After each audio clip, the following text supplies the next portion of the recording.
Family and to coming today to share the stories because they're part of who we are, part of your roots, each one of you and each one of us, and they call to you in various ways throughout your life. So the story doesn't start in Maine though, it does start in Ireland and in the County Tipperary, which is landlocked, right in the middle of Ireland, mostly an agricultural county, in the little village of Borrisoleigh, which is just about, 60, 70 miles from Dublin. So think right west of Dublin. Near Cork? No, Cork's on the other side, I think. This is, the Tipperary is right really in the heart of Ireland. West of Dublin is the biggest city that's near it. And if you're Irish, you know who you are by your county, Tipperary, by your town, Borrisoleigh, and by your parish.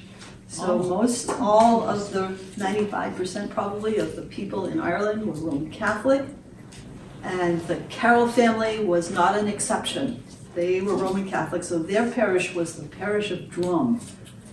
Now I know this because our Aunt Nell went back to Ireland to research the family. So this information is recorded for us in Aunt Nell's books that we have. Some of us have notebooks that she wrote down all this information about. So around 1740s or so, there was a man named Samuel Carroll, who was a farmer, very successful farmer in Tipperary, in the village of Borrisoleigh. And he decided to marry a young woman from Templemore, which is a village between Borrisoleigh and Dublin, who was the daughter of a second son of a nobleman. So a little bit higher caste system, if you will, from the farmers of Tipperary. And her parents and his parents both thought it was a bad match and that they shouldn't get married. So of course they got married. And they worked out how they were going to live, and in fact Samuel became a very prosperous farmer in Tipperary and actually started to be a little bit better well off than her father. So the lady's name that he married was Hannah Lloyd. So the Lloyd family was pretty cool to the Carroll family when they started out, but they warmed up as he got more money. So they actually worked out a way to be with each other. They had a son named William, who was born around 1863 or 4. And he didn't like farming. He wanted to be what he thought at the time a Roman Catholic priest. So they sent him, the first Carroll in this family, to be sent to the University of Dublin, to Trinity College, to study to become a Catholic priest, which he studied for the 3 years he was there. He loved being a scholar. He loved the library. And you've seen pictures. The library at Trinity College is gorgeous. It's like an airdrome. I mean, it's forever. It goes on. And he loved living there, loved being with all the other boys that were studying. At the last semester that he was in school, he wrote to his father and said, I don't think I can become a Roman Catholic priest. I can't uphold the principles of the Roman Catholic Church. And I'm going to leave before I graduate. And his father and mother nearly disowned him. And said, oh, the reputation of the Carroll family is just never going to recover from this. And he said, but I'm not repudiating the church. I just don't think I can become a Roman Catholic priest. And he left and he came home, reconciled with his father, who decided, well, he didn't actually repudiate Christianity. He just said he wasn't going to be a priest. So it's a job change, they felt better about it, and they actually built his son William a house, a stone house, up on a vista that was on his property in Borrisoleigh. It looked out over the fields and the rivers and the streams. And he built this house, and William came to live in it. And they didn't have a job, so he had to find a job for his son. So he went into Borrisoleigh, and he knew some people there, and they found a civil servant job for him in the government of Borrisolli. So he went to work there, and he met many, many different families in Borrisolli through his job. One of them was the Cook family. Now, there was a lovely family. They were part of the village of Borrisolli. They had a daughter named Elizabeth. And the only problem with them was that they were Protestants. They had been planted in Ireland by Oliver Cromwell. And so they were sort of the outcasts. You didn't really associate with the Protestants. You were in the Roman Catholic family line. But William fell in love with Elizabeth. And like father and his mother, everybody was opposed to their marriage, and of course they got married. And their first child, born in 1790, was John Carroll. So that's where John Carroll starts his life out in Borrisolli, the first son of William Carroll, scholar, student. He could read Hebrew, English, and Greek in his Bible. He loved his religion, but he didn't want to be a priest. And Elizabeth Cook, who was a Protestant, and she was a teacher, and she loved books and literature. And he grew up in that household, in that stone house on this beautiful vista in Borrisolli. And he loved his grandfather, Samuel.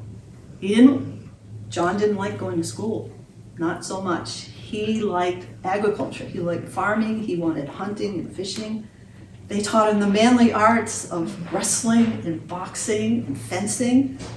He liked to hunt, he liked to fish, he liked to train dogs, and he loved being outside. So often he said, quote, "I would leave for school in the morning and not end up there. I would end up with a dog at my heels out on the streams of Borrisolli."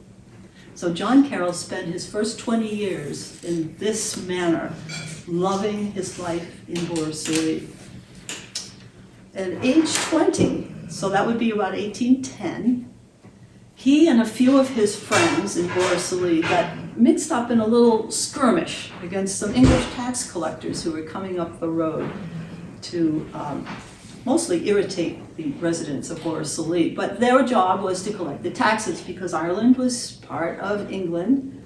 And so the English king and the English crown and the English authorities had tax domain over the Irish citizens. And so some of the 20-year-old young bucks, those young men of Borrisolli, decided to put a little demonstration on against some of these tax collectors, and they put a little a barrier across the main road into Borrisolli. And they had some few English soldiers were with the tax collectors, and so they had a little fracas where they had some fighting, but nobody was hurt, nobody was killed, nobody was injured. But the English sheriff heard about this in Borrisolli, and so he issued a warrant for every young man who was there from Borrisolli for their arrest for treason against the King of England. Just the men who were involved in the scuffle, Yes. or every man in the town? No, just the men in the scuffle. Oh. This was to be an example so that other young men would think twice they were going to protest the English tax collecting. So John Carroll saw on the, tacked up on the door of the town council, his name on a list of people who were wanted for treason, and that if he were arrested, if he were taken back to England and tried for treason, he'd be hung. So they didn't think that was a future that was going to be really profitable for John. So they decided, he sat down with his mother and father, William and Elizabeth, and they figured out, well, he could run away, but he'd be on the lam, he'd be running around Ireland, somebody could betray him at any moment. That wasn't a life he wanted to lead. He himself, John, wanted to get arrested and represent himself in court and defend himself, and they said, no, John, that's not going to be helpful either. So they came up with this plan that Elizabeth's family had some relatives who had moved to Newfoundland. And so if John Carroll could get himself to Newfoundland, he'd have a place to stay. He could get away from the authorities who were going to arrest him. Newfoundland was still part of the United Kingdom. You wouldn't have to have any papers that identified him. He could just go in, he could live there for a while and then move back when all the dust had settled and nobody was really interested in some 20-year-old men in Borrisolea. So that was the plan. And in 1814, on May 24th, John Carroll boarded a ship in Waterford, Ireland, all by himself, with one trunk to his name, one wooden trunk, and it had 6 linen shirts that his mother made for him. It had a pair of boots. It had a sewing kit with even a pair of scissors he was going to take with him. Do you have the trunk? I don't have the trunk. There may be, it may still be in existence, but it may be in one of the other family descendants' Right. attic. I'm working on it. So If you need a trunk, we have an extra one. you have an extra one. Well, he makes it across the North Atlantic, which is something, because he'd never even seen the ocean before, in the landlocked Tipperary. He was probably seasick the whole way, but he makes it across in the middle of the summer of 1814, the end of the summer. He lands in St. John's, Newfoundland, the capital then of Newfoundland. He kisses the ground, I'm sure, as soon as he lands. He finds his mother's relatives, who were called the Burke family, and he goes to live with them in a small street in St. John's. Now, St. John's had so many Irish young men and women come there that they'd organized their town by Irish county. Oh, really? So he went to find, that's how he found the Burke family, was he went to Tipperary and he found that's where the Burkes had been living, and he went to live with them. But he had to pay them room and board to stay there. They were happy to see him. So he went to work. He really didn't have a lot of skills other than, because he'd grown up in that stone house up in Borrisolea. The stone house had continually needed repair and people working on it. So the masons who came to repair that stone house taught him how to cut stone and how to use masonry and how to repair stone. So he had some skills there, and he could grow anything. He learned how to grow anything at all from his grandfather, and he loved that part of working outdoors. But the growing season in Newfoundland is pretty short, and he's gotten there at the end of it in late August of 1814.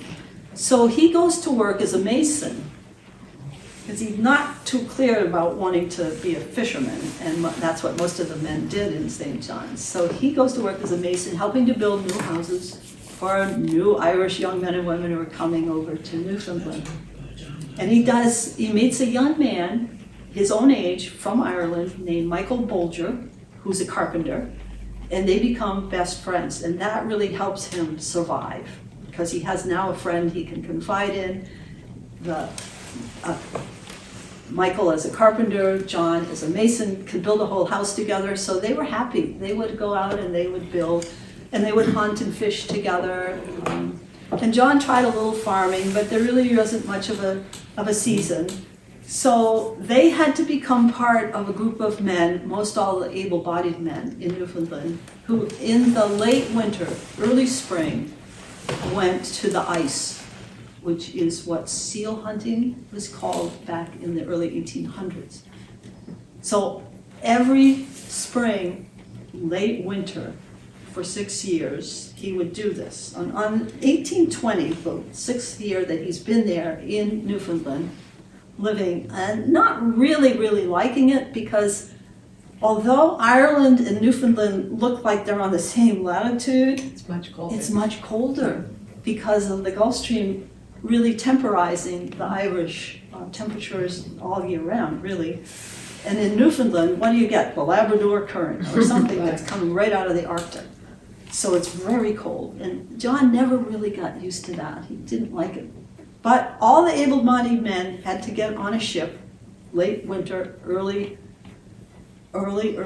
spring, and sometimes 50, 75 small ships would get as many men on the ship as they could get and sail north into the Labrador Straits, where on the edge of the ice fields, so it's mostly pack ice in the Labrador Straits in late winter, things are breaking up, but it's still ice and it freezes at night. So on the very edge of these ice floes, the harp seals migrate down from the Arctic to breed. And so they're on the edge of the ice floes, all these harp seals are breeding, and the men, in teams of 4 or 5 men each, get off each of the ships that are up, frozen in the pack ice, and they walk across the pack ice, sometimes a mile, mile and a half. And they can walk on it because they pound nails down through the soles of their boots. So they can walk on the ice. John Carroll in 1820 is part of a team. They walk across the ice for a mile and a half. They find 5 seals. The only things that they take with them on this venture is either a rifle or a gaff, a long pole, again, and some string and a knife. So the 5 men in John Carroll's party shoot 5 seals. They skin them, and they tie the seal skins together, which is how what the men are looking for are just the seal skins, not the seals themselves, but the seal skins. And usually the younger the seal, the better. And then they'll take the seal skins back to the ship that's caught in the ice and store all those seal skins in the ship until the ship is heavy enough it can break through the ice and leave and sell those sealskins all over the world in ports, wherever they are. Very valuable, very lucrative, one of the parts of the economy of Newfoundland. So this day, John Carroll and his 4 men are successful. They shoot 5 seals. They skin them. They tie the seal skins together. They turn around to get back to their ship, which they have to walk to a mile and a half. And they realize that the ice that they're standing on is separated from the ice where the ship is, and there's open water between them and the ship. And there's nothing they can do. They can't jump across it. They can't swim across it. They don't have any means of saying help, help. They don't have any, obviously they don't have any flares. They don't have any whistles. So they start floating out into the North Atlantic on this iceberg. Oh my gosh. And the wind starts roaring from the west, blowing this iceberg out into the Atlantic. For 3 days, they float out into the Atlantic on this iceberg. And the men walk around on the ice, they keep warm, they take the seal skins, they wrap themselves in the seal skins to keep warm. They eat some of the seal meat. And then they decide on the 3rd night, this is not going to turn out very well. So they're going to lie down on the ice and they're going to just go to sleep. And die. And die. They're just not going to wake up. So every night up until then, they've run around. So they've kept up their spirits. But nobody knows they're on this iceberg. And men are lost all the time doing this. It's one of the most dangerous jobs you could ever do. So nobody's actually knowing that they're missing or knowing that they could do anything about it, even if they knew. So the wind keeps howling. They decide on the 3rd night they're all going to lie down. John Carroll wraps the sealskin up over his head, over his eyes, so that the birds won't peck his eyes before he's asleep. And he lies down on the ice and he goes to sleep. And in the middle of the night, we would not all be sitting here and end it there. So obviously it's not going to end there. In the middle of the night, one of the other men, who's a sailor, real sailor, wakes up and he senses that the wind is changing. And it's coming now from the west, now it's moving off to coming from the east. 180-degree change. The wind starts blowing them in the opposite direction, back towards the ice where the ship is. And he wakes all the other men up and he says, get up, run around, this might turn out differently. Don't give up. So they all wake up and they run around on the ice, and the end of the fourth day, the wind is blowing so hard that ice that they're standing on clunks into the ice where the ship has been, and they get off with their seal pelts and they make it back to the ship, every one of them.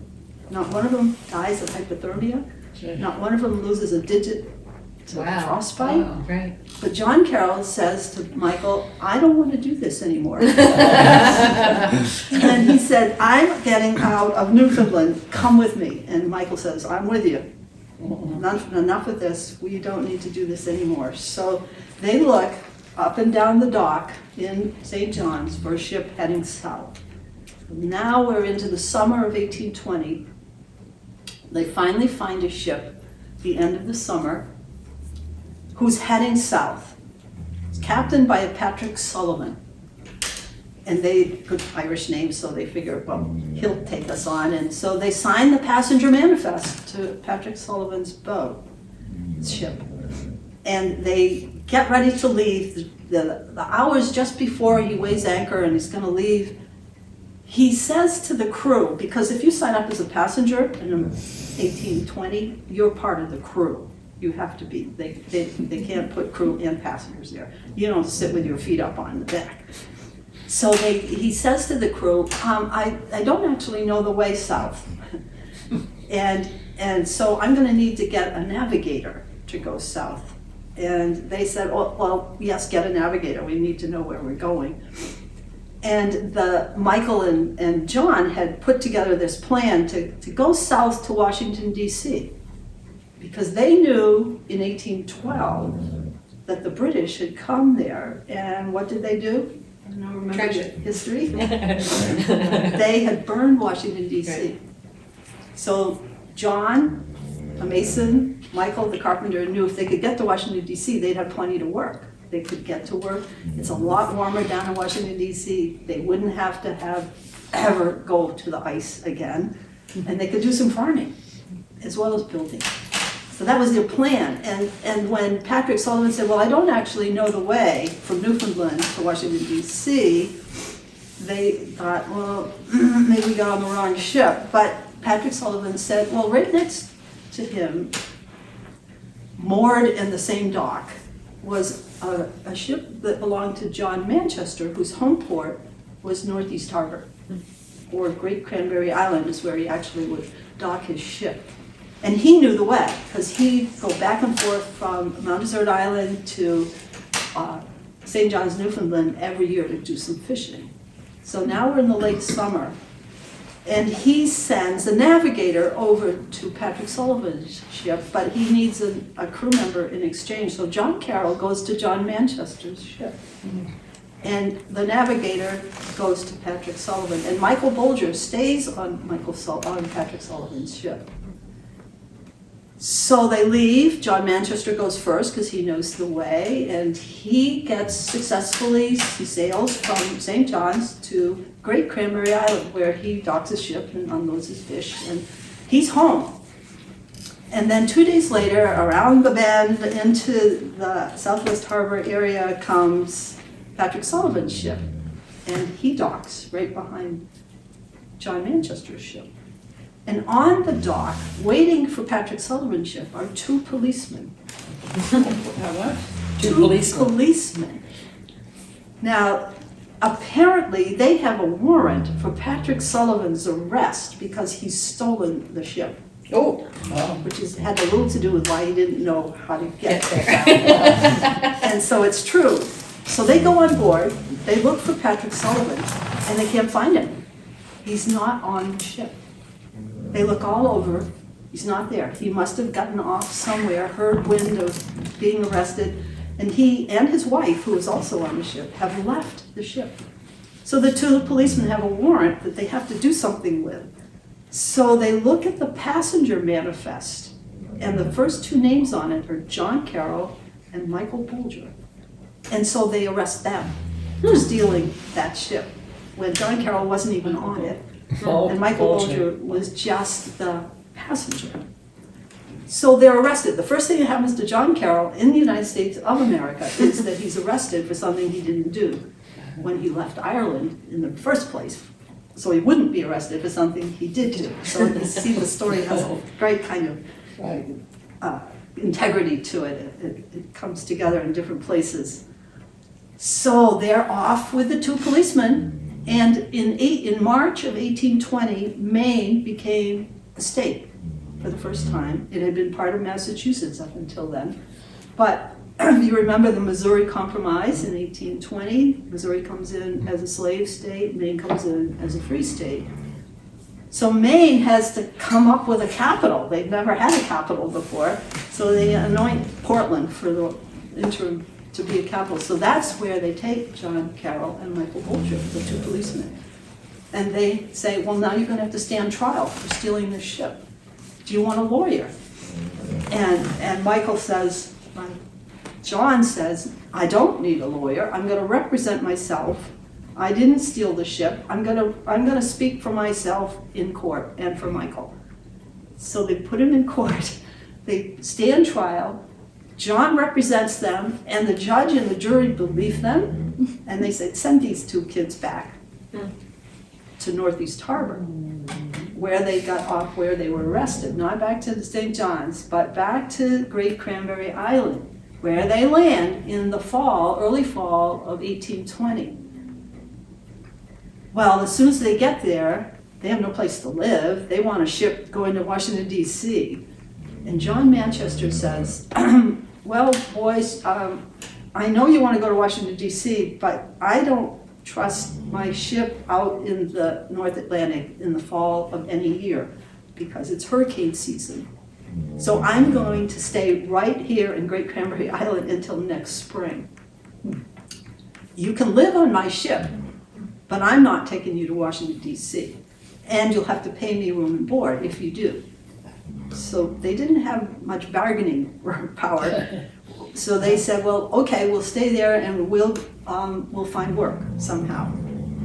Well, the townspeople in Southwest Harbor hear that there's a carpenter and a mason moored on a ship out at Great Cranberry Island, and they're elated. They form a committee, they row out to the ship, and they beg them to stay and help build houses. Because Maine just became a state. All these people from Massachusetts want to come up and be in the new state. They're all fishermen. They don't have time to build a house. So they have a mason and a carpenter who let's get this building industry started.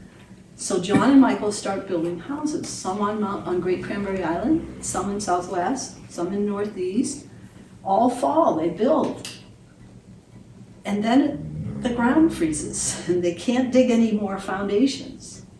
What are they going to do? They still have to pay room and board to John Manchester to stay on his ship. So they decide the best thing to do would be to join a crew of men who are lumbering, cutting wood for the builders who will build in the spring. So they go to work for Mr. Fernald and his lumber company in Southwest Harbor, who's cutting trees down at the base of Beech Mountain, right behind where the Lurvy Spring Road is. Right at the base, there's a campground in there now, and right at the base of there's a whole crew of men who are cutting trees down there. And so that's where John and Michael go to work. January of 1821, they're cutting trees down. It's freezing cold, icy, snowy. And John Carroll's cutting a tree down, his axe slips and he cuts his leg really badly. And it's bleeding, and unfortunately there's a crew of men out there, one of whom has an ox cart. So they wrap John Carroll up in a blanket, they get him in the ox cart, and they wheel him up this Lurvy Spring Road, which is still there, to the ox cart owner's house. Now the ox cart owner's name is Enoch Lurvy, and his father is Jacob Lurvy, and he's built a house, the third house actually, that he's owned since he's come to Southwest Harbor, at the foot of Beech Mountain at Lurvy Spring. And he built it there because it's right next to the main road to Soamesville. And most people travel by water anyway in that area, but if you had to go by land, you had to go on the road.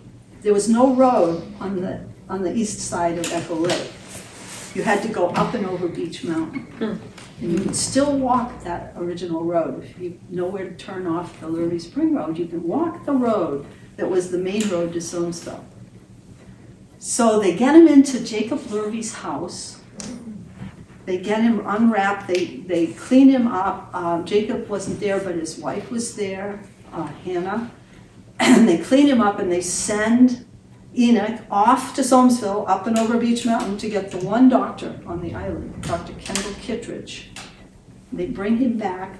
He sews up his leg. He says, "You're a lucky man. I think you're going to save your leg, but you can't go back out on that ship. You got to stay here for a couple weeks till they won't open that up, and you'll recover, and you lost a lot of blood, so you got to stay here." So he hates imposing on the Lurvy family. They got 11 children. And they say, "No problem. No, you've got to You're stay." amazing, right? Right, you need help, we'll help you. And so he stays there and he meets all the rest of the family, Enoch's sisters and brothers, one of whom is Rachel Lurvy. I'll bet you can't guess what happens. This is the only part of the story I know. You know this part. So they fall in love, and John Carroll and Rachel begin to think about what their future would look like. They get married on Christmas Eve, 1822. So they have decided, well, John asks her first, "Would you like to go to Washington, D.C.? I know it's warmer, there's lots of opportunity, I'll have plenty of work, you'll be able to start a family down there." And Rachel says, "I don't want to ever leave this island. Do not ask me to leave this island." John says, "Okay, won't think about that again." And so he says, "Well, then let's find a place where we can build a house, right here on this island." And Michael Bolger, out on the boat, says to John, "Well, are we going to Washington, D.C.? And John says, "No, we're staying right here." He says, "Okay, if you're not going, I'm not going." So Michael Bolger goes out on Great Cranberry Island and starts building his own house out there. So you can walk out on Great Cranberry Island today and find Bolger's Hill, Oh, really? where he built On his his house. what? On Bolter's, a house or the neighborhood? Hill. Can I ask you a quick question? The hill, yeah. Was that Rachel's second marriage? No. No, okay. No, she was a year younger than John, never been married, was living at home. She had older sisters who had married, one of whom was married to the lighthouse keeper on Baker Island. And Rachel had gone out there to visit her when she was 12 years old and landed there on the island. You know, it's like 50 yards off of Great Cranberry. She was immediately homesick. She didn't want any part of being off Mount Desert Island. She wanted to get back there, but she stayed for a week, and she found on Baker's Island a stone that had a hole in the middle of it that the wind and the rain and the rocks and the waves had created. And that stone became her lucky stone. She put a thread through it, a yarn through it, and put it on the corner of her bedstead that stayed there all her life, the rest of it. And then she gave it to her daughter-in-law. So Rebecca had it, and then Rebecca gave it to Viola or Noni. Oh. And so it has come down through, and I don't know where it is right now. So any of you have a clue or hear about it, let me know. Or see it somewhere. If you do, that's what it came from Rachel. Someone has it. Someone has it. Someone has it. It's not the kind of thing they would throw out. No, you No. wouldn't. What were the Lurvy's heritage? The Lurvys had come from Massachusetts. Jacob himself was born in Gloucester, and he had 3 or 4 generations before him who'd come over from England and lived in the Gloucester, Salem area of Massachusetts, were all fishermen. And his mother had actually been been married to his father, and then his father had died early. And so his mother had claimed that she couldn't support Jacob, her son, and had not, you don't orphan your child out, but it was almost like an indentured servant. She gave him up to a family to raise him, who had a farm, whose name was Boynton, Enoch Boynton, in Gloucester, in Byfield, actually. And Jacob actually enjoyed that, but he wasn't exactly free. It was more, he had obligations to Enoch Boynton until he was 18. But at the age of 14, Jacob enlisted in the army for the Revolutionary War. And he went to, signed up for the regiment that was led by a Moses Little in the Massachusetts regiment. And he went to actually fight as a soldier with this regiment to New York, first to Boston, the Battle of Bunker Hill. Then he went to New York City, where basically the Americans were running away from the British, who were trying to catch up with them. And he helped rescue the American regiment from Brooklyn Heights by ferrying them across the Hudson or the East River and getting them to New Jersey.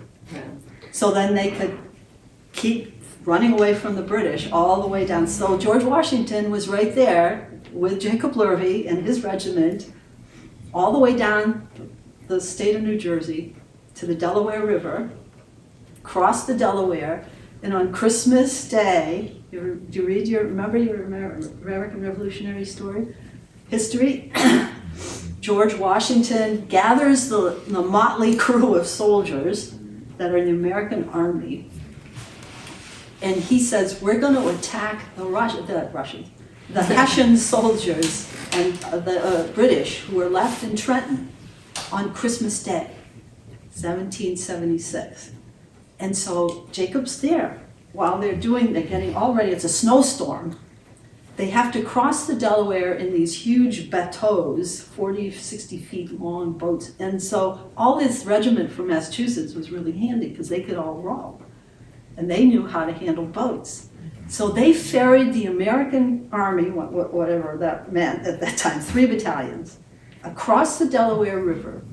And then they had to march 12, 15 miles, blizzard. But they were glad to march because they were all wet from the crossing of the river, so that kept them from freezing to death. So they marched, they attacked the Hessians in Trenton on a surprise attack on the day after Christmas Eve and Christmas night, and they defeated them because they didn't have much left they were probably all inebriated, but they had this one victory of the American Army that Jacob was part of, and he had helped get the American soldiers across the Delaware River. And so that's part of the family lore, that Jacob was there. He resigned his private ship, whatever you call it, in 1777. He only wanted to be in the Army for a year, and he went back to Gloucester, to Byfield in Massachusetts. And because he'd been in the Army, they erased his need to stay until he was 18 as an indentured servant for his family. At so he was a 15 free years man. old? So he's a free man now at 15 years old. With the farm? Well, he's still working at that farm, but he wants to be a sailor. So he goes back to his relatives in Gloucester, and he becomes a sailor and actually becomes part of the U.S. Navy in part of the war as well, but he's much more comfortable being a shipman, a sailor, than he is an Army private. And he gets to be part of a ship that goes back and forth, bringing supplies to parts of the Army and occasionally doing some fishing. One instance of which he is on a ship that the English capture going out of Gloucester into the Atlantic, and they impress the sailors on it into the English Army, into the English Navy. So Jacob Carroll actually gets impressed into the English Navy and taken on a ship against his will down to the Caribbean to the island of Santa Lucia, and where they're going to transfer him to another ship.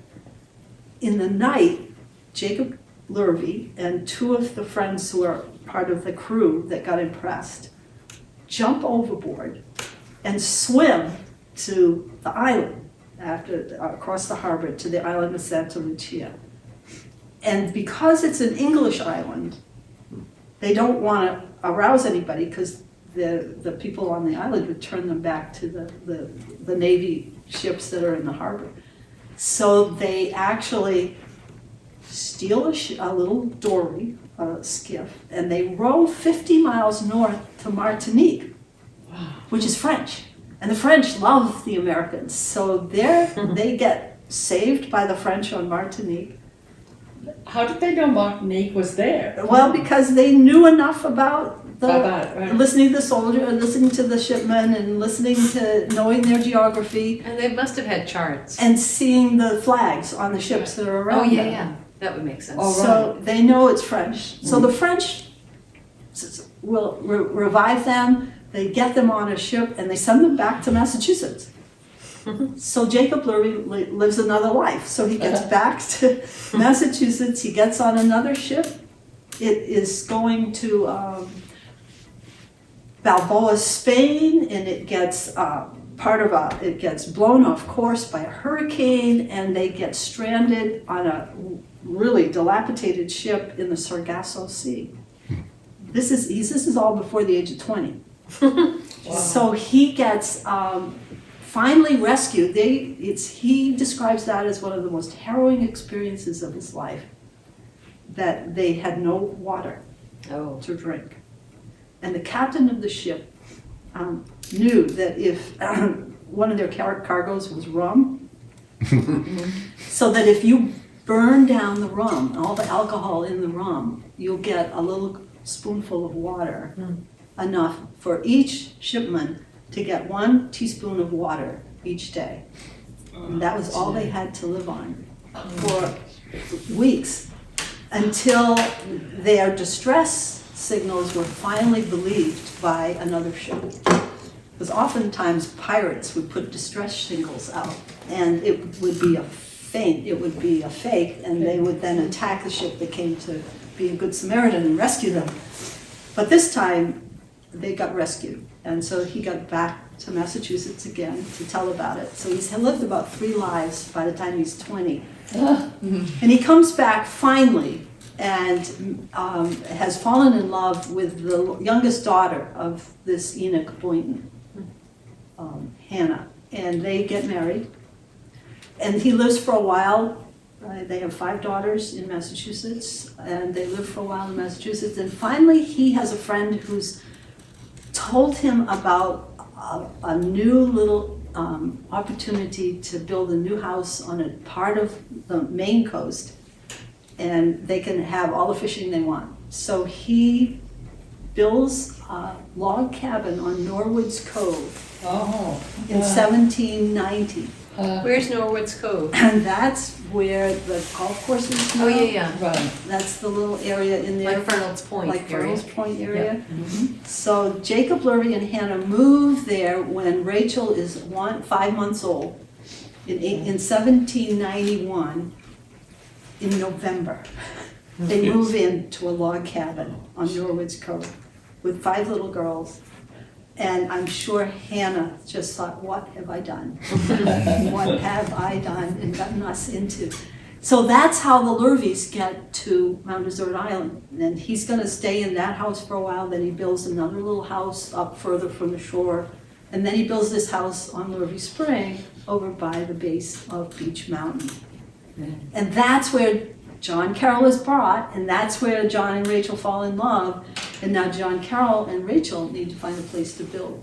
So they start walking around, and they walk down what we call the Fernal Point Road now, which was then a cow path, a sheep path. And they go out towards the water, about as far as Connors, what is called Connors Cove or Connors Point now, not quite to the end of Fernal Point. John Carroll turns around from the water and he looks up and he sees a beautiful ledge, granite, all the way up the side of Dog Mountain. The park calls it St. Sauveur, but it's Dog Mountain. And he says, I want my house up there because it reminds me of my house in Horace Lake. It's up on high, it looks out over the water, it's ledge. I want to be up there. And he goes to the town fathers in Southwest Harbor and says, so who owns this whole area? And they say, well, let's look it up. And they look it up, and it was part of a French land grant, 1775, from the King of France. And the French person who was given this land grant never came to claim it. So it sat as lot 115 on a survey done in 1808 by a local man, and that became just known as lot 115. About 50 acres, and it was a long, skinny rectangle, went all the way down to Connors Point, up and over this ledge. No trees on the ledge. It was lichen and blueberry and bayberry and small things, and it was just beautiful, clear ledge. And so John said, oh, I want to build my house up there. And they said, why? Nobody lives up there. That's ledge. You can't grow anything.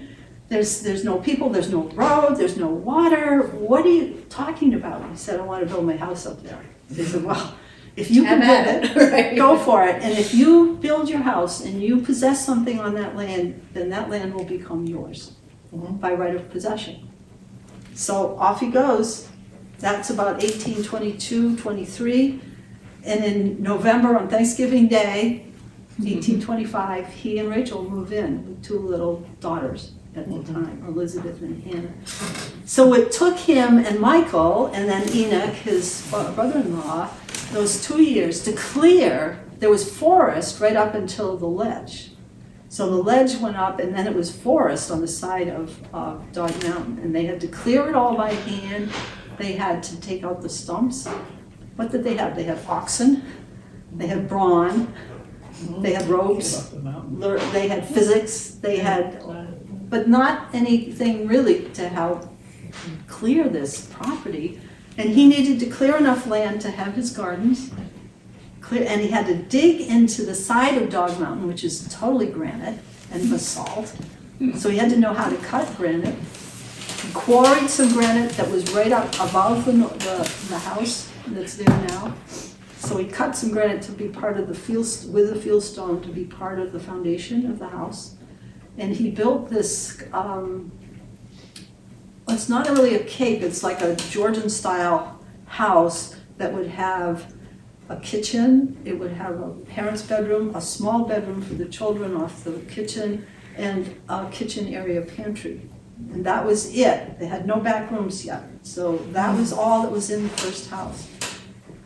He made the walls with Michael by putting wooden lathing up, horsehair plaster, birch bark over that, and then the shingling on the outside. So it was really a beautiful house. And on the inside, instead of rough wood, was plaster. He plastered the walls. It was only the first house that people were living in Southwest Harbor that had plaster on the walls. It was a palace. It was out in the woods and 2 miles from everybody else. So they moved in. They were so happy. They moved in. They had just a pathway up from the Norwood's Cove up through the Carroll's Hills, what they call it, up through to their house. And they moved in. He built a barn. He added a little barn in 1830 so that they could have a cow and chickens and ducks and a pig, and they had sheep. They never owned a horse. The whole time the Carroll family was there.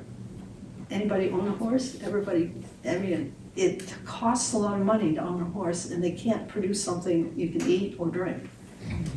And if they needed to go somewhere by land and they weren't going to walk, they could go to a livery stable in Southwest Harbor and rent a horse. So think Uber horse. Uber. Yeah, you could you could rent one. There were two would love livery that. stables, and we have pictures of those. Did they rent horses to work? They probably rented some horses to work and some oxen, because he didn't Right. own any oxen very Right. often, maybe once in a while. Right. if he had a big job. But he had to clear enough pasture land for this cow and the pig and all of the other Right. animals that he had. So he had to clear both where his house is and where the pasture was going to be, and put up the stone walls, and then the wooden fencing on top of the stone walls.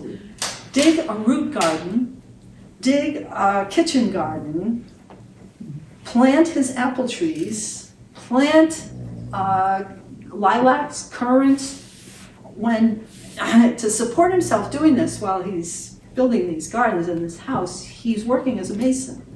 So during the day, he's off working as a mason, helping to build houses with Michael. And then comes home and he goes to work building his own house and laying out the gardens and digging the well. So it's a dug well. He figured out how to keep it clean by going to Echo Lake, catching trout, bringing the trout back, putting them in the well, and the trout would eat the algae in the well. Then I suppose the Carrolls ate the trout so they could keep doing it. And that's why they kept that well pretty clean. It's a dug well, you still water in it, it's never run dry. He wanted to build that foundation of his cellar so he could stand up in it. So I don't know if you could stand up, or you could say, you probably were too tall to, I can stand up in it. But he wanted it to be his refrigerator. So he didn't want any heat down there. He just wanted, he'd store some wood in there and his vegetables and his fruits, and then he had a little section of the cellar for his milk and his butter and his cream. But he didn't want the heat from the firebox, the chimney flue down there. So he put all of the brick on top of beams. So when you go in the cellar, you'll see these wooden maple spruce beams that are 200 years old that are holding up all of that brick and the floor. And they're still there. And they're still holding it, although the park thinks it's getting a little wobbly. They have some steel poles to hold up some of it. But they live there, they move in, they're so happy. They start the rest of their family. They'll have 6 children, 5 girls, 1 boy. They have the one boy, Jacob, named for his grandfather, Jacob William.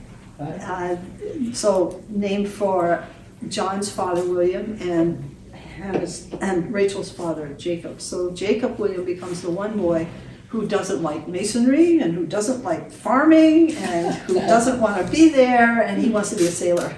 Oh. So at age 14, Jacob goes off as Age 14? At age 14, he goes off as a cabin boy to see if he likes it, really. You know, he liked the idea of it. Now we're going to find out if he likes it. How much time did they spend in school? Not very much, huh? Sounds like it. Reading and writing. They did. They had to go to school. There was a one-room schoolhouse right down where the golf course is on Furlong Point Road.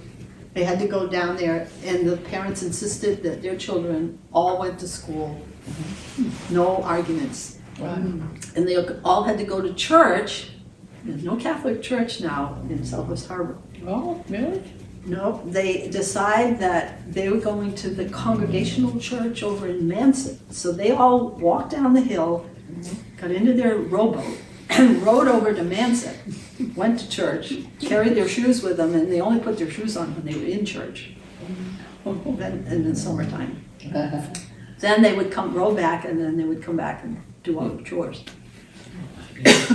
So they lived that way. Jacob went off at 14. He loved being a cabin boy. He said, I want to be a sailor all my life. And Rachel said, okay, you'll have our blessing under one condition, that you not drink alcohol. And so Jacob said, okay. And to our knowledge, he kept that. There were a couple of occasions where it was a little dicey and he had to do something with some alcohol in a situation to get his men out from a bad situation in Calcutta sometime. But Oh, wow. as far as we know, he didn't. And he worked his way up from cabin boy to second mate to first mate to a ship's captain. And he owned his own ship, or part of his own ship. Went all over the world, loved everything about sailing. His favorite port was Hamburg, Germany. He'd gone to every continent except Antarctica.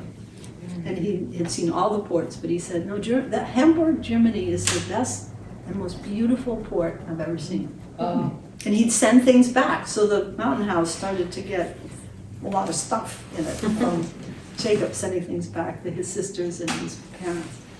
And they lived that way. He came back periodically to help his father tend to the house and whatever needed repair. In 1850, they added the back parlor and the back bedroom. Jacob Lurvy did come and live the last 10, 12 years of his life there in that house. And they had occasionally Mary Ann Carroll, who was the last of John and Rachel's children, come and live there too. And she was the person who had the, I don't know where I just showed you yeah. that picture. Maybe You I have a it, picture. you might have it Let me over see. there. Hey, Yes, you're hot in the here she pictures, my mom. Here's the Is that picture. Mary Ann? This is the only person of that generation that we have. Well, there is a picture of Rachel, and it's in the Southwest Harbor Public Library Digital Archives, but this is the only one I have of any of that generation. So that's Mary Ann. She was a school teacher for 50 years.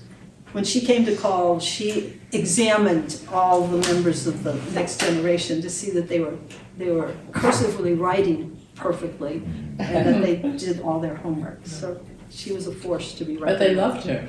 They did love her as long as their homework was done. Oh, I see. Yeah. So there were some conditions. Right. Well, that generation grew up. Argue with her. No, that's right.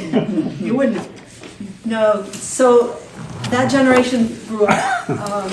John Carroll worked both in his farming, which he loved, and he also worked as a mason all the way through till his late 60s.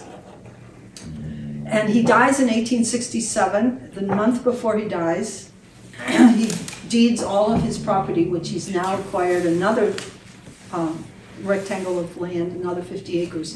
So he has about 100 acres. He also owns 2 acres of salt marsh hay over in Bass Harbor to help feed cows and sheep and animals that he has. So he deeds all of his property to Jacob. And Jacob comes home from the ocean, from being the sea captain, and he goes to Rachel. All of the daughters now, except Mary Ann, have moved away and married. And he says to Rachel, so do you want to stay in the house, or would you like to move to Southwest Harbor? Because, there's more people there, and there's your friends, and you're closer to the church. And Rachel says, I don't want to move out of this house. Do not ask me to move out of this house. I want to stay here all my days. It's where I've given my life to, you and your father, and I want to stay here. So he didn't argue with Rachel. I got that impression that she was a woman that took her ground. She stayed there and you did what she said. Rachel.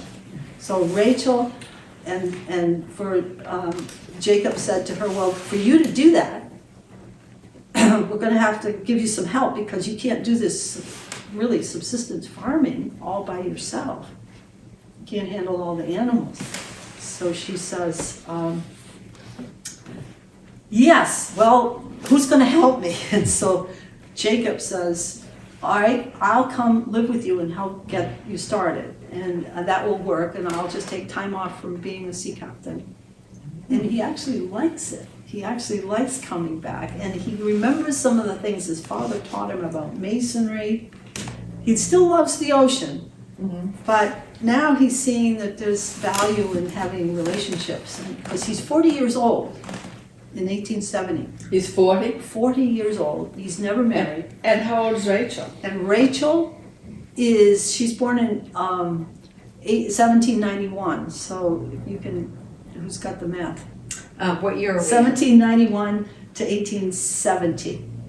Oh, so she's old. So plus 8. She's 79. She's going to live another 10 years Yep. in that house Wow, after he marries. right. So he says, well, if I got married, that would help this Yeah. whole thing. And so he decides, he goes into Southwest Harbor, and there's a young woman in Southwest Harbor who'd been married to his cousin, Enoch Lurvy, Jr. She was married what? She'd been married to Enoch Lurvy Jr. Oh, Her right. name was Rebecca Whitmore. And she'd been married to this young Enoch Lurvy Jr. because he was a dashing lieutenant in the Civil War Union Army. And she married him, and they had a child together, and she was pregnant in 1870 with a new child. Or 1867, she was pregnant with a new baby. And Enoch went off to Boston to get some winter supplies to bring back. They just bought a new house on the Furrow Point Road. They were a happy young family. And on his way back, a storm struck, and the whole crew on that ship were lost. Oh. In 1867, the same year that John died. Rebecca Whitmore's husband, Enoch Lurvy, died.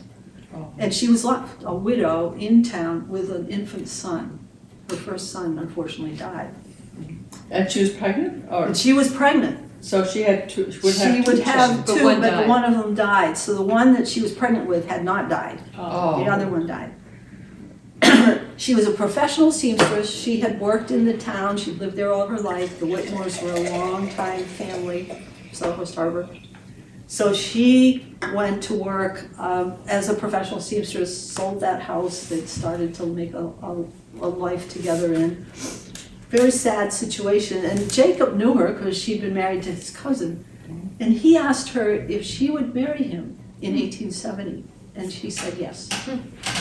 And then we begin to see pictures of them. Now, I'm sorry this is kind of look like it went through the mill, but this is the picture of that generation now of family with Jacob sitting here and Rebecca sitting here Huh. on the back steps of that mountain house. And they're all pictured here. Oh, you've got all the names too. Yes, well, now you're gonna hear this because when my generation came along in my family, we had to learn their names in order to get our supper. So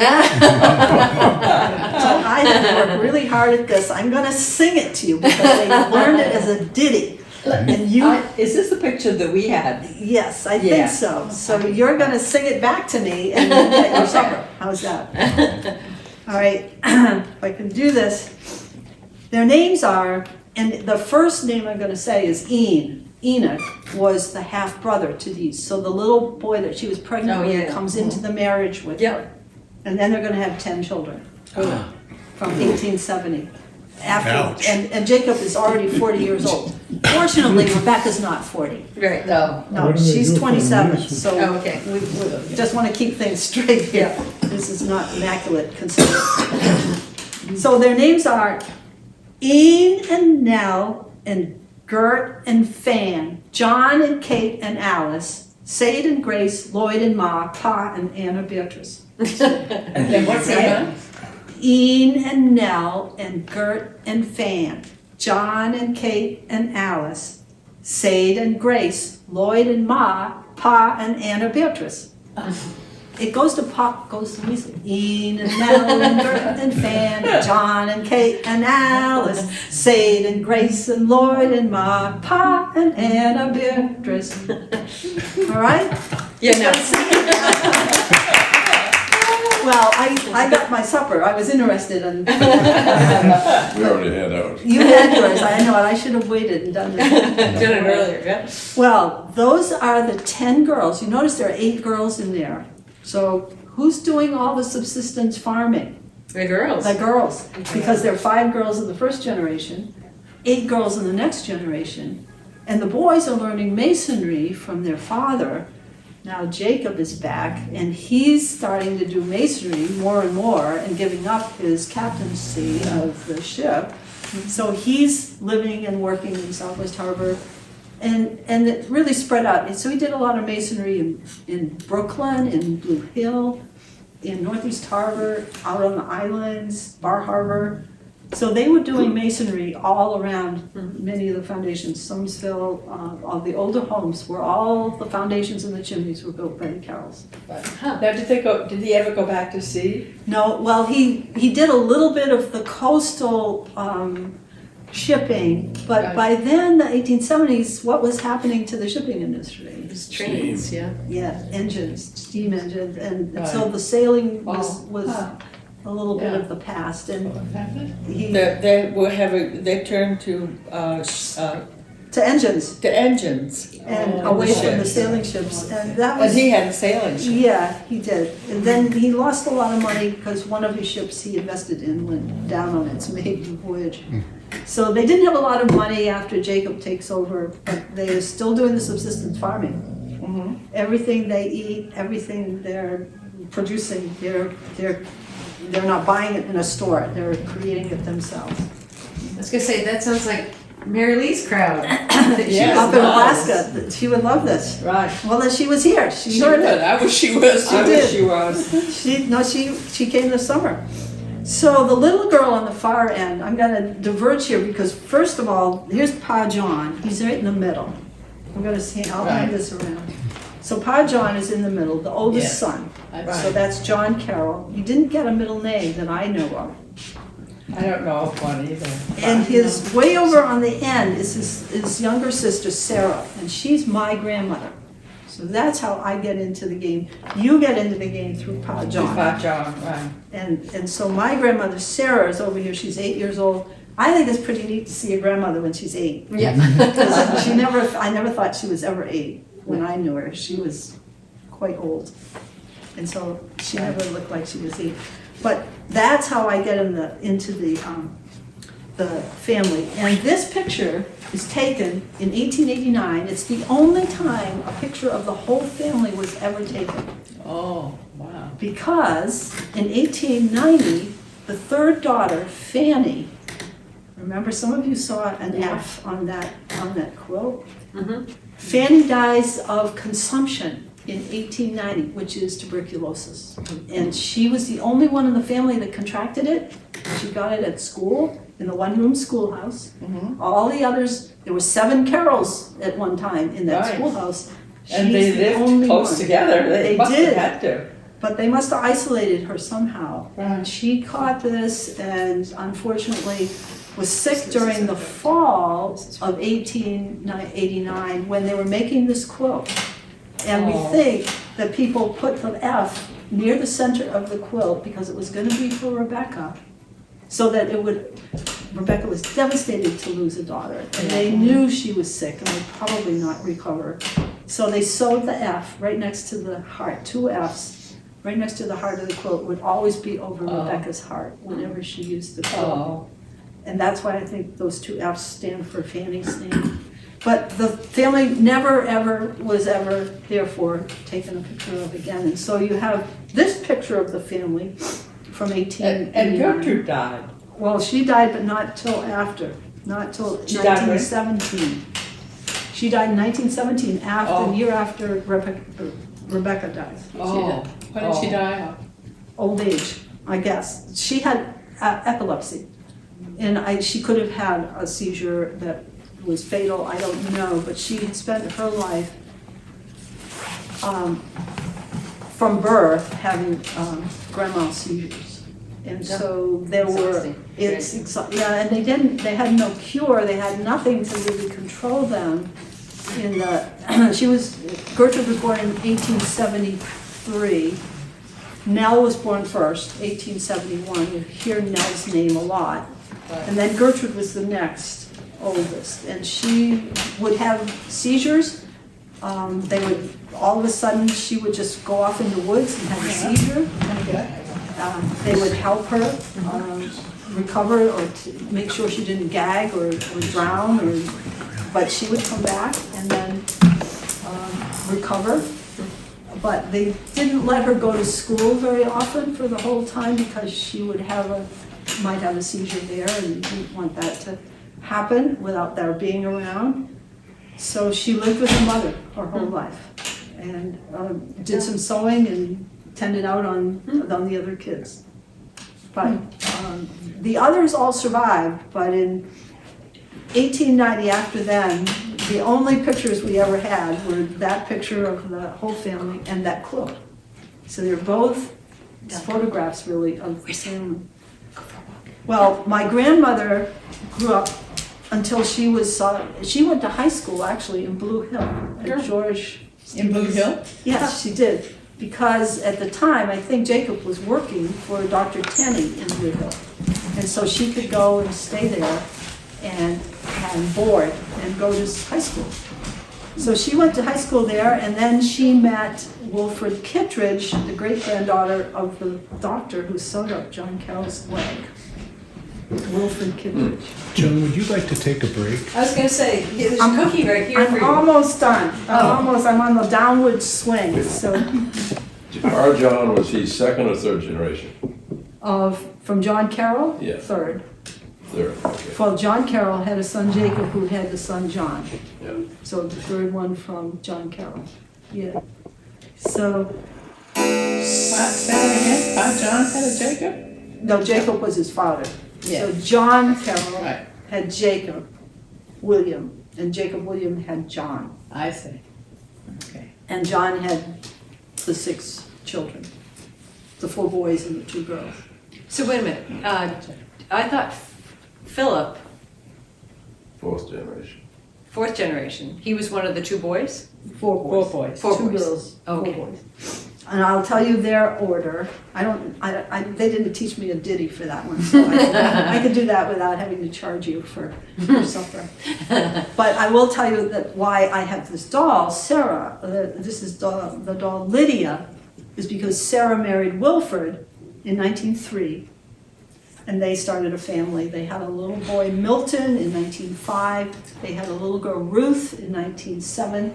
And in 1911, they had another little girl, but they couldn't figure out what her name was. So they wrote a letter to Rebecca and said, Rebecca, you have a new granddaughter, but we can't figure out what her name is. Please come help. And so Rebecca came all the way on a wagon with her son John. Our John was driving the wagon. John. And she went first before she got in the wagon, she went up in her loft in the mountain house to all the baskets where all the remnants were from all the work she'd done as a professional seamstress. And she got all the remnants she could find from the different branches of the family, and she made Lydia. So Lydia was born in 1911, March of 1911.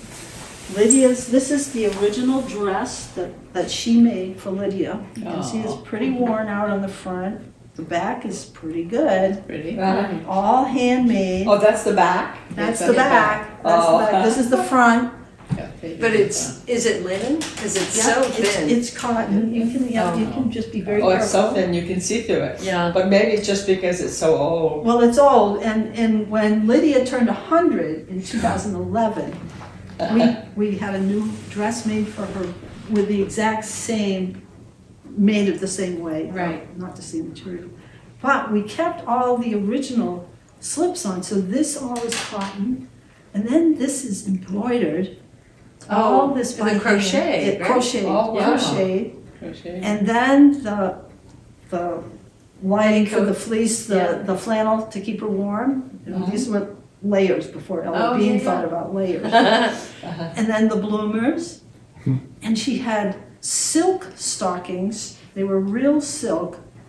Before we had to change them because she wore them out because she runs. That's cute. All amazing. of her dolls could run. I just get her going and she was Right. running. So did you put sand in the toes? No, there's no weights in the toes. There's Now, how do no, you do that? What is in her head? her head. Well, this is astrakhan, but what's inside it, I don't know. Real Only brains. Rebecca knows. Only Rebecca knows, right?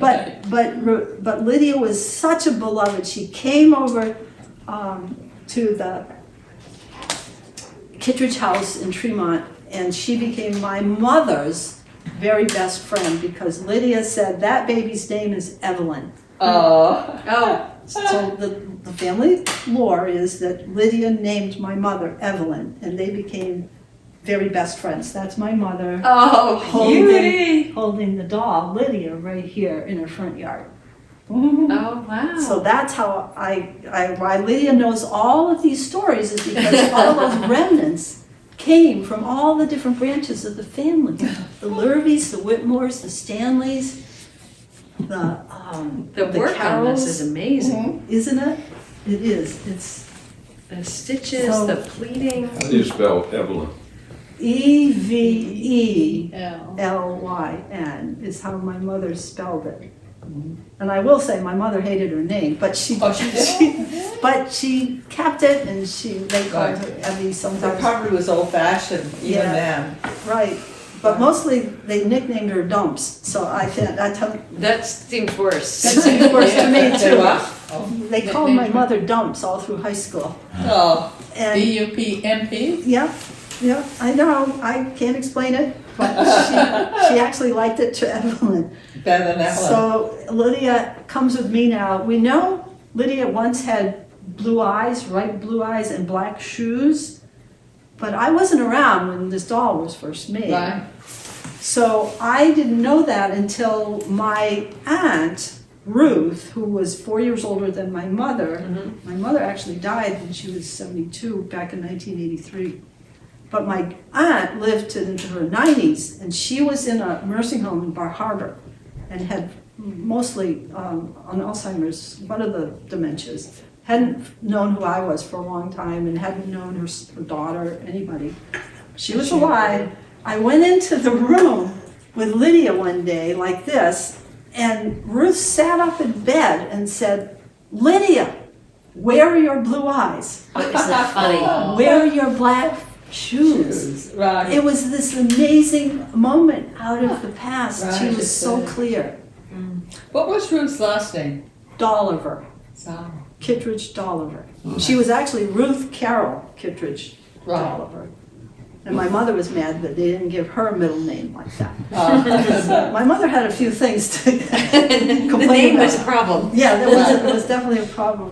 Well, in the meantime, Pa John married in the 1896 to Viola Benson Tracy from Sound, which was a little village across some Sound from Southwest Harbor. And Viola came over, and I don't know where they first lived, because they moved into the mountain house when Jacob died in 1899. And Winifred and Wesley had already been born. So they were not born in the mountain house, but somewhere, Southwest Harbor. Right. And then they moved in, and so John took over living in the mountain house. And Rebecca, who had the choice to either stay in the mountain house like Rachel did, or move to Southwest Harbor, said, "I'm going to Southwest Harbor. Oh. Get me out of here. I want to be in part of the Right, town life." And that's when she moved into that first house, but one. I think it's the second house on the high road on the left, just next Right. to yours. Right. Oh, I think yeah. it was across the house, across the street. Oh, no, it was our next door neighbor. It was your next door neighbor, I think. Right. Jarvis Because my Newman's old dad house? said Yeah, one time his grandmother lived there. Long before our house was built. yes, it And was he would there. stop by and she would Yeah. give him cookies. Yes, and Right. she lived there with Gertrude Right. until 1916 when she died. Rebecca died in 1916, and then Gertrude died the year after. And then Grace and Alice all lived right there along the high road. Yeah, Philip. Alice lived at the top of High. And Right. then Nell built her house on the other side Yes. of your So that's house. starting to make a lot more sense. I thought, of all the places to choose in Southwest Harbor, why the high road? But Rebecca it's because came it's in all first. family there. Right. When Rebecca moved there were no houses up until the church. Ah. It was bare, you can see some of the pictures of it. It's just like a wilderness, Huh. bare Right. lot. Right, And you could see the harbor too, across the street, to right. that little cemetery. So John then and Viola had 6 children. Winifred, who was adored by all her aunts. Right. You see 100 Very, pictures very vocal. of Very vocal. Winifred. Right. Very loud, talked all the time. Winifred, Very smart, you know. smart Yes. and vocal and beloved and the center of every picture for like 10 years was Huh. Winifred. And She then- must have told good stories. There you go. Right. She did tell good stories. I think she did. She had to. Right. And then Wesley, and then Charles, and then Philip, Right. and then Richard. whom they called Dick, and then Right. Rachel. So those were the 6 children for Pa John. And then Rachel. And Rachel was Yeah, she last. she said Yeah, right. and Rachel was last. She was born in 1913, 2 years after my mother, because Oh. they were close in terms of Right. being cousins. Oh, nice. So the house stayed with John and their family. In 1917, Rachel turned 5, and the town of Southwest Harbor consolidated the elementary schools. And they decided, they tore down all the one-room schoolhouses that were, Norwich Cove was one of them. And so the kids had to walk now all the way in to Southwest Harbor. And that they thought was a little too far, 2 miles to walk every day for a 5-year-old. So And back they again. moved in, Right, yeah, Carroll's Hill. they moved in to Southwest Harbor, John, Yeah. Pa John. My dad said he was a teenager. Would that be right? He was Yep. born in 1904. Right, so by 1917, he was 13, 14. So they moved in. I don't know exactly which house they lived in. Do you, Mom? No, I don't. When did they buy the Carroll building? I don't know that either. Yeah, we don't know that piece. Well, Dad bought that. And Yes. so, yes, when he was older. Yes, When he was older. Right, Yes. so they must have had, either they lived with their mother, I mean, Rebecca still had, that was a pretty good sized house. Right. But they had a house anyway in there, and then they would go out to the mountain house in the summer times, and they would spend their summer vacations out there. The kids loved it. It was just a beautiful place. The All the picnic kids knew about We loved it. We Yeah. loved it. We were We kids. love climbing the mountain. picnics, the Right. mountain. Everybody knew all the trails, going to Echo Lake. And Right. there's this right here, this red album is a transcription of the diary that Gertrude kept from the 1880s up to when she died, with some missing pieces because it wasn't left to the family. It was found in a yard sale in Bangor, Maine. No kidding. Wow. One of the booklets, and so there were other booklets somewhere that are still there or missing or went to the dump, but we have parts of it, and so she describes what life was like on the day-to-day life, like who was doing which chores, who was mad at who had, who was sulking, who was in good spirits, Whose all turn that it was stuff. to do the dishes? That's Yeah, right. there you go. And, you know, We fought over what they that. were eating and who was sleeping where, and so the life, the everyday life, we got a sense of it in there. Nice. So we have that, and we have Nell's account that she wrote down all these stories, or I wouldn't know them, except Lydia would know them, but she doesn't always talk. So the Carroll families decided that the house itself would stay in the family for a while. They would try to rent it. A lot of ministers had stayed there and rented it for the summer. But it doesn't have running water, right? It does not have running What'd you say, water, and nurses? so No, a minister's. there Ministers was rented it. discussion to modernize it, because it would make it a really lovely place to have indoor plumbing and running water and maybe central heating and But that wouldn't be what it would. It wouldn't be authentic. electricity. This is our But history. Nell Carroll said, do not touch that house with anything modern. Leave it the way it was. People are gonna wanna see an authentic house from a blue-collar family in the middle of the 1800s, and how they had to live on a subsistence farm without much money, and how they made it work. And that they loved education, they loved their going to church, they loved their community. They all invested in the life here, and people are gonna wanna see and touch a piece of that. And so don't modernize that house. And the family listened to her. Very important part was the organ. And the organ, and there was an organ in the parlor. Right. And I don't know if the park still has it, it's in climate control storage. Good. Right. They must have it, because I've been over there, and it's a huge building, and it's got a lot of stuff in it. Like, I don't know how it ever got into that little house. Is that the organ that was in The- grandmother The Carol's? dollhouse? Oh, No. yes. Or the playhouse? Playhouse. Oh, yes, it was in the No, playhouse. it wasn't? Yeah, Yeah. there was a. There was an organ, Yes, but it's it the wasn't same that one. I don't think it was That, that the one. organ that was in the playhouse went to the park. Oh, wow. So Huh. that's Yes. where it is. So we jumped on that thing all, Yeah. you know, We pulling beat the heck buttons out and of Because I, doing the bellows. I made it happen. Oh, Good. so you There. were the one What who he's got got. it there. He made it happen. But any He of was us one that could thought go you should over to the there. park. If you want to see it, you can go into that place where they have stored all the things from them. And where is that? It's in Bar Harbor at the park headquarters on McFarland Field. Okay. And I've been in there and talked with the curator, and so you can go see those things.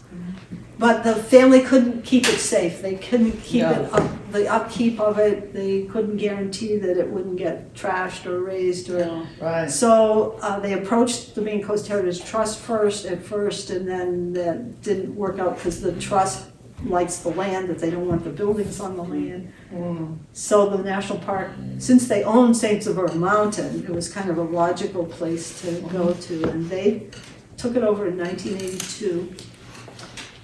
Virginia Young Wilbur deeded it to the park, and the whole family sort of had a say in that. I remember my mother being petitioned, and they thought it was the best thing for the building and for the family, as long as the family could have access to it. And they said, fine, the family can use it anytime. Have a reunion, have a wedding, have a funeral. Right. So the park is very generous about that. They will give the key to the family members anytime, and as long as you give the key back to them. One of the cardinal virtues, if you will, of John Carroll was that for every person who came to his house, who visited him as a guest, received a gift. That you left with a drink of cold water, you left with a wad of spruce gum, or a pair of woolen mittens, or something that Rachel had made, or a rose, or a carrot, or something. But you were given a gift because he valued hospitality, and he valued you and respected you for coming into his house and respecting him and listening to his stories. And so I invite people who come there to know that when you leave, you're taking a gift with you from John Carroll. Even now, there's something that will be transmitted to you in the stories, in the being there, in the breathing of that air, because John Carroll is still there, and so are all the people who've lived there. It comes alive, and soon as they open the doors and the windows and the light filters in, and you hear kids laughing and playing some of the games, and you just come in and you can feel it. It's contagious. And the other is, go write your own stories down. So when I tell that to other people, of course they have other families, but when I'm saying that to all of you, help me put down the stories of your family, or write your own stories down from the generations that have been since then. So be the Aunt Nell Carroll for your generation and write those down. Our family's so lucky to have Adele. Yes, we Right. are. And that's why we can hand them on. And Others. Kittredge, Kittredge. Oh, her name. Evelyn Kittredge. Yep. And Joe, so this Sarah Thank you Kittredge's very little much. girl. This Yes, thank really you was so much. wonderful. Yes. You're welcome. I'm so glad to tell them and to share that with each of you. Yay. Would you like one of those cookies now? Well, I think I'm just gonna drink if you want. Yeah, I was gonna Would say- you like a cup of tea or?